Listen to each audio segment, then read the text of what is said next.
All right, this series is fresh and brand new. The players are breaking the rules once again, Zombie Girl. Oh no, nobody tell DreamHack. Okay. Dastardly bastards. You're supposed to be red and blue, but that's... We're not gonna...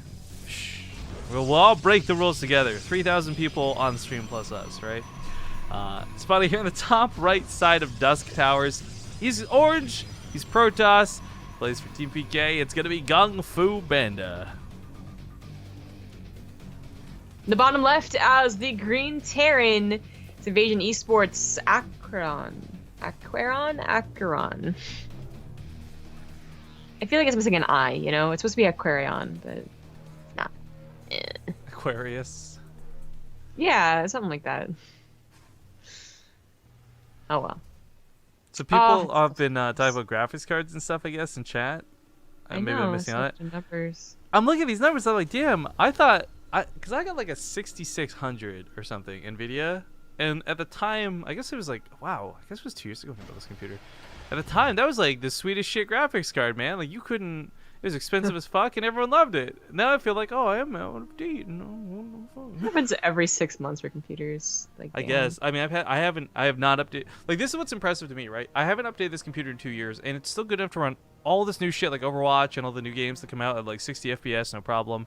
The only questionable thing for streaming, even in 1080p, isn't even limitation of the computer so much as it is my internet. But yeah, I mean, I got a 970 like 6 months ago.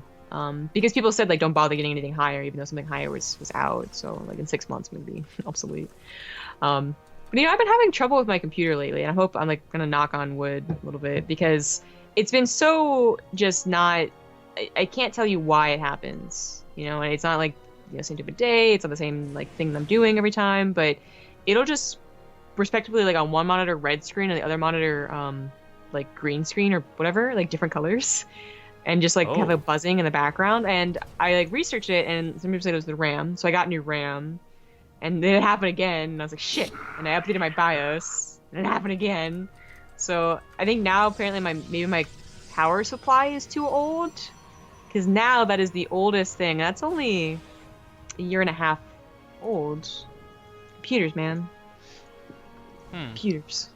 I always had this weird philosophy, like the old rig I had before this. Sorry guys, this is actually gonna be a bit of a slow opening, so we're not getting too into it. Well, that's actually an interesting opening. My old computer before this one though, I could not. I waited it out as long as possible. Instead of replacing parts one at a time, I just built a brand new thing. It would have cost the same amount, just instead of replacing it little bits over time, did it all at once. So I don't know. I've never had the issues where my parts start dying off and I have to replace them out. Like, wait, so even if your graphics card gets old, but everything else is still fine, like your power supply and your RAM, you get everything new? Yeah, and then I'll just hand me down it to somebody I know who doesn't have like a computer. Wow. My best friend who got married he had like a MacBook Pro, and I was like, okay, here you go, buddy. This like I feel bad for you, so you take this while I get something new. That's certainly nice of you. I just feel like that's the whole reason I learned how to build computers. I mean, I know how to put the parts together. I don't know how to like. In fairness, though, this only I've only had 2 computers. Like this isn't like I go through computers like every second year or something. I've had 2 computers in my life. Like, see, I don't know. Anyways, the double barracks opening caught me for a little bit of a miss. I wasn't sure if AqueroN was gonna do this weird push that involved a lot of tanks, but it's actually gonna just be one of mine and medevac for a drop. Because Botvinnik, who sadly is not doing as well today as hoping, was the guy who really started making those tank pushes just look godly, frankly, versus Protoss. Very powerful. But I guess it was only him doing it consistently. Otherwise, a lot of other Protosses, are playing a couple different, or a lot of their Terran are playing a couple different styles. Like drop heavy, Liberator heavy, or occasionally that tank push. But AqueroN, how you pronounce his name, is going to go for a Widowmine drop, like a macro one, not like a one base, obviously. And then a follow-up push of just a hell of a lot of Marines, like not even any Marauders, off of only 2 barracks, but ones that have been pumping for quite a while. So just a direct push might be difficult for GunGFuBanDa to deal with, actually. He doesn't have a lot of pylons up front. He is going for Blink Stalkers, which, there's no Marauders that counter them straight up, but still, Blink Stalkers alone, it can be hard to make them work against mass amounts of bio. Well, the push from AqueroN begins. I thought he was just going to dive in with the Widow Mines, but I guess he's intentionally waiting to distract either with one side or the other, and then attack with whichever one he doesn't distract with. But this for GunGfu, he's got quite a few stalkers, and this is not going to go well. Even with Stim, the problem is his blink stalkers. Yeah, you know that snipe on the medevac was nice. Oh, here we go. He's not looking. Oh Jesus, that's some nice damage. It was actually not that great. The first Widow Mine hit was great. The second one was a very big letdown. It really was. But I was gonna say this: that medevac could have come forward, but I guess it would have got killed by the photon overcharges. So GunGfu does take care of it perfectly fine, actually. And consider that AqueroN was on only 2 bases to do that push. So I think he wanted a lot more army, or more probes, obviously. Second shot's gonna happen, I think. Oh, unless he unburrows them. Wow. Okay, well, so that attack cost him the medevac on the front line. The second one did manage to barely get away, but for the most part, that was an engagement for AqueroN that did not go according to plan. The cool move in the back with the Widow Mines I certainly enjoyed, but giving away a lot of his army supply now makes this questionable for the defense back at home. In fact, he's going to try and boost away 2 more medevacs, but really, he needs to be getting something to stop these blink stalkers, because there's going to be an observer. This wall's not going to hold. High ground vision is going to be a problem. Oh, 1 minute. Okie dokie. Light. Aziz, light. Yeah, Aziz. We got a donation coming in from MeGreen831. By the way, it says, oh wow, $30. First off, thank you for the generosity there, sir. It says, ditch the stash, hashtag shave it. While we're at it, drop that Overwatch and cast more StarCraft 2. Oh man. We have been casting a ton of StarCraft 2. We've had like excuse you. 1 Overwatch tournament per like 50 or 700 StarCraft things we cast. The ratio's still there. I love your guesses. 50 or 700. It's in that ballpark. I'm not. I can't. All right, AqueroN pulls the SCVs. This actually isn't too bad of a hold initially. Stalkers showing how weak they are to Marauders, but of course for GunGFuBanDa, he's not been stopped, and that's the problem. These 2 Marines dropped are not going to get the damage done that these Stalkers will, because they are on top of Terran production, and once production gets camped, that's when things get really messy. Now he's given up a little bit on some of the blink control. Cooldown's certainly ready to go. He's going to just fall back completely. I guess he was busy microing back on the other side of the map. 2 overcharges do manage to go off. These Widow Mines will get taken care of. Try to get taken care of. There we go. Not a bad defense, and GunGfu still doing damage on some of the map with a War Prism, it looks like, as Blink Stalkers have given up. The Adepts aren't really targeting, though. Medevac goes down, so it is still a case where GunGFuBanDa got the better end. You know, he's level 9 the 3rd base. He's getting some tech. He's falling behind on upgrades because, well, he doesn't getting any. But I mean, he killed like 30 workers. AqueroN's got about 27 in play. That's not so great. And well, there is a 3rd CC, and you could, if you're out there and you're not Terran, you could try and argue mules are OP. But I'm going to tell you that they're not, and not in this case. It's not. Yeah. It's always it's mules combined with like good aggression. You know, yeah, like, it's not like you just mule and like, oh great, I macroed so hard, so I'm suddenly back in this. Yeah, it's like the power of drops plus the power of mules. I mean, I'll call some this is sometime. But. This is really nice. The Liberator does get to the main, and the Mothership Core was rebuilt, so there is energy for the overcharge, but this still does deny some mining from GunGFuBanDa, which is nice for AqueroN. But I think this might just be a little too much. I just don't know that. Even if the Liberator was set up on all 3 bases, that still might not, get him back to where he wants it to. Yeah. Well, he's gonna try. He has a decent army supply, so I don't know about a direct fight. GunGFuBanDa is really setting up for a direct fight with like photon overcharges and whatnot. But a couple of drops could maybe do it. It's the problem of being at Dust Towers though, and GunGFu's really not spread himself too thin. Still harassing with the Adepts, by the way.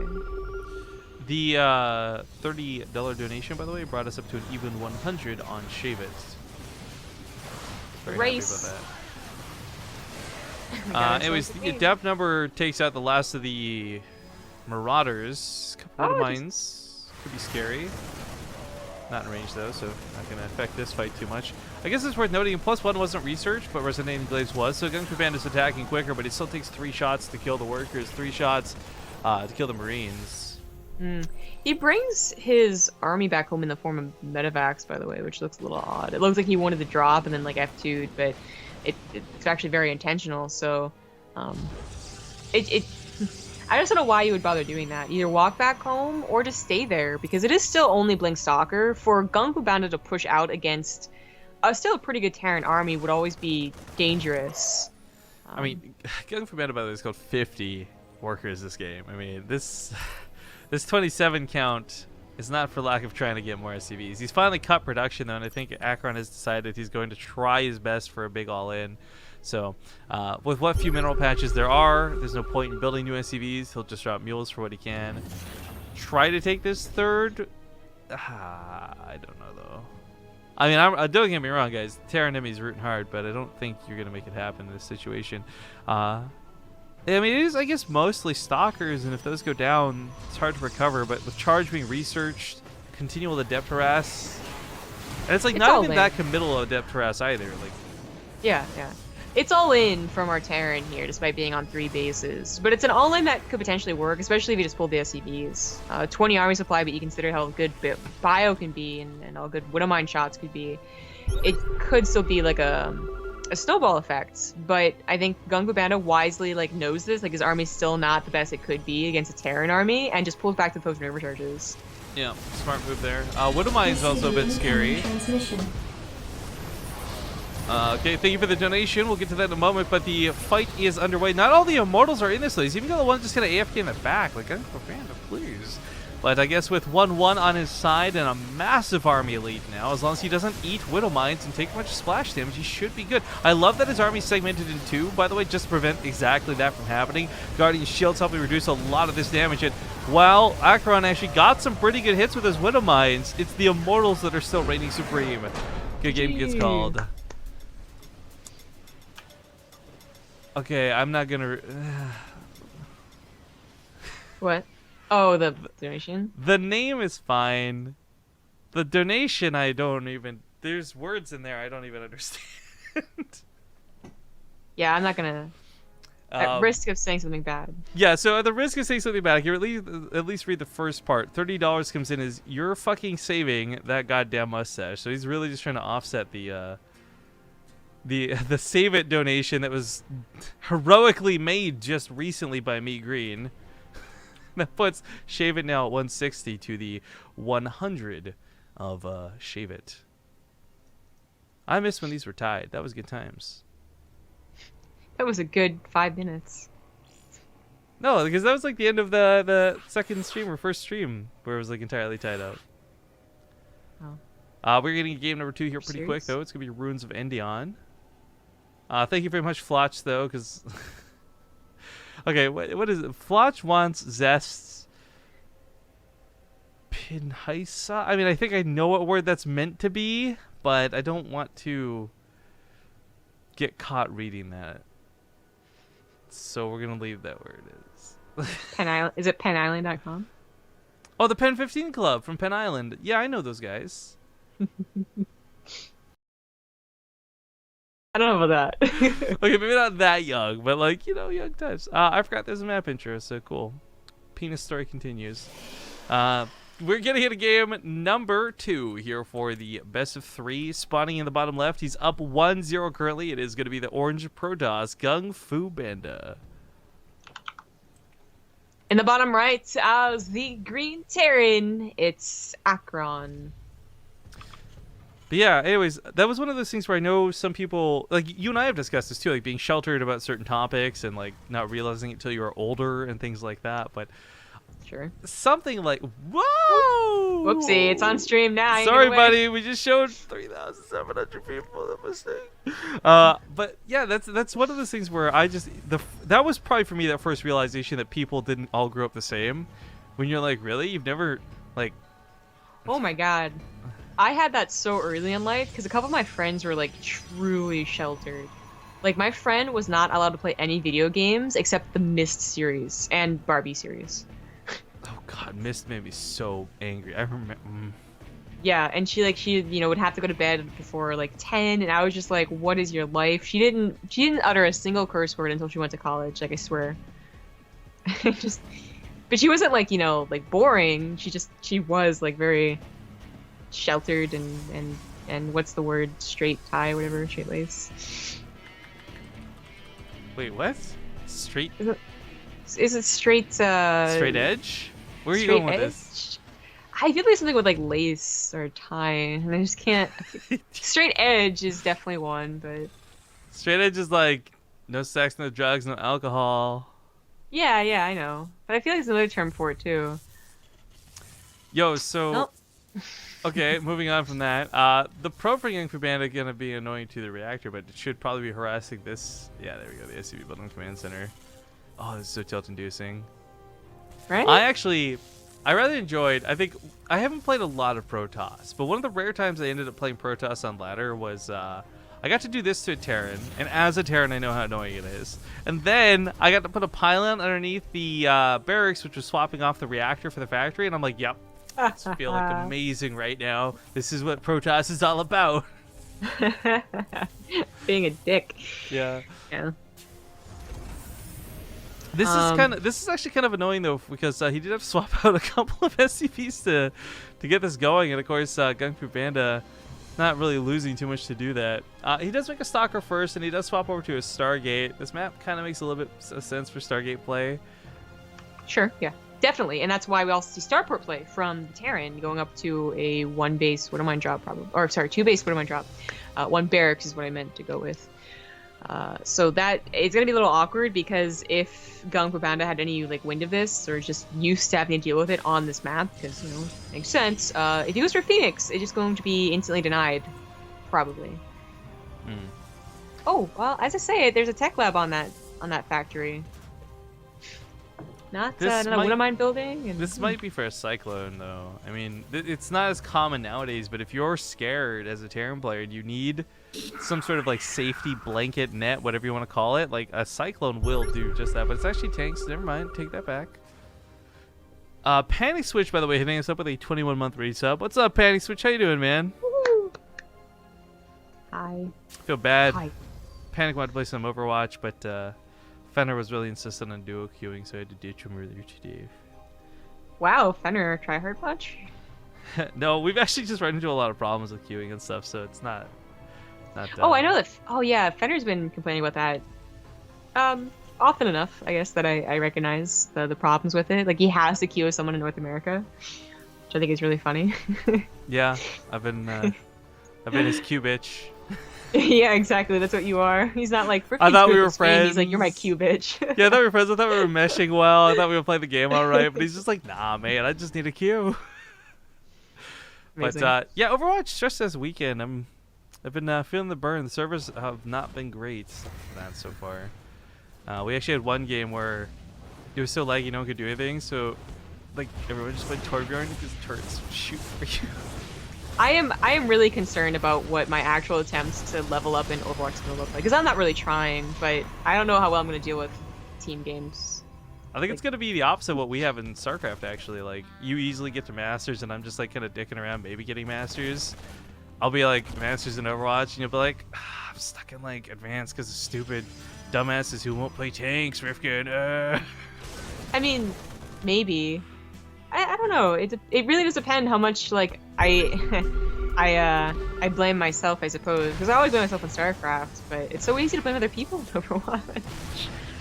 Okay, so the Phoenix count is quite high, but this is a little bit awkward for AqueroN because he's forced to lift reinforcements in, and his only way in or out was this medevac, so that's gone. That was also high ground vision, which is a pretty important aspect of these tanks being able to continue to fire.